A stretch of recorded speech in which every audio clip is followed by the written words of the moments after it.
Salut à tous, aujourd'hui on se retrouve pour parler de l'importance du sommeil en prépa, parce que s'il y a bien une chose dont on ne pense pas forcément quand on vient de terminale, c'est l'importance du sommeil. C'est vraiment le sommeil, c'est vraiment quelque chose de ultra important. Respecter ses cycles de sommeil et dormir assez.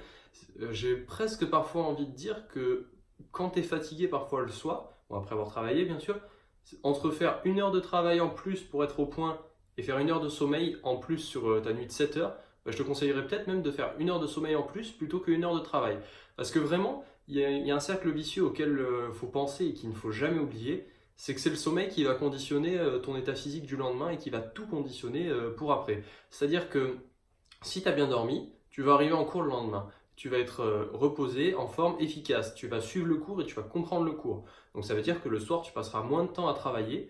Et ça veut dire que, enfin, moins de temps à travailler, je veux dire, tu auras besoin peut-être du temps normal au lieu d'avoir du temps supplémentaire à cause des lacunes de sommeil. Et tu pourras comme ça continuer ton cycle.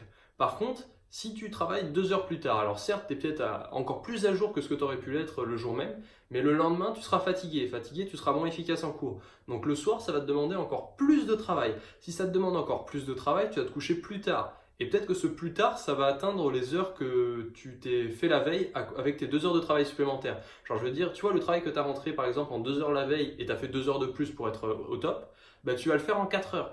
Et si tu le fais en 4 heures, bah, tu n'as plus de place pour te laisser de la marge. Et comme tu vas te recoucher tard, tu vas être encore fatigué. Et comme tu vas être encore fatigué, tu vas être encore en manque de sommeil. Et c'est vraiment un cercle vicieux dans lequel tu peux rentrer très très très vite et qui peut très vite te faire accumuler du retard. Bah, c'est comme ça que parfois on accumule nous du retard en prépa. Si on s'est dit un soir, bah, je vais travailler plus. Et comme tu as travaillé plus, le lendemain tu captes moins bien. Et comme tu captes moins bien, tu passes plus de temps. Et tu es là, tu essayes de rattraper le sommeil et le retard en même temps. Et c'est pas super facile. Donc ce que je te conseille de faire vraiment, c'est de jamais négliger le sommeil et de placer le sommeil presque dans tes priorités. Alors je te dis pas de rentrer chez toi et de dormir, parce que si tu dors, ça va être chaud là. Et si tu as l'habitude de dormir beaucoup, ça va être chaud aussi. De dormir 12 heures par nuit, tu les feras pas tes 12 heures par nuit. Mais vraiment, au moins, je sais pas, genre tu rentres à 7 heures, 7 heures, 9 heures, tu travailles peut-être, tu te fais tes 2 heures de travail. Et là, si tu as encore de la force un petit peu, tu te fais une demi-heure, maxi une demi-heure, une heure. Enfin vraiment, 10 heures, faut arrêter de travailler, je pense. Mais après, ça dépend de chacun. Il y en a qui préfèrent travailler tard le soir, d'autres tôt pour être après au lit, etc. Mais vraiment, s'il y a un soir où tu es fatigué, et que tu te dis est-ce que je travaille ou est-ce que j'ai du travail à faire un petit peu, mais enfin, j'ai déjà travaillé avant, mais est-ce que je continue de travailler et je me couche un peu plus tard même si je suis fatigué, ou est-ce que je vais dormir?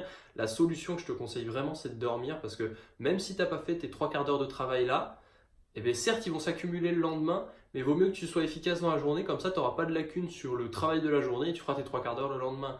Mais il ne faut pas non plus décaler à chaque fois comme ça. Mais bon, je ne sais pas si cette vidéo a été très claire, il y a parfois des vidéos que je fais comme ça qui ne sont pas très claires, peut-être à l'oral et très intelligibles, mais c'est vraiment cette idée de vous dire privilégier le sommeil, vraiment le sommeil c'est très important. Vous vous taperez peut-être pas des nuits de 12 heures, mais si vous pouvez vous taper des nuits correctes, c'est-à-dire pas vous coucher à des minuit, 1 heure pour se lever à 5 ou 6 heures, enfin plutôt 6-7 heures, et vous dire oh, je suis crevé, je suis crevé, je suis crevé, vraiment ça il faut pas.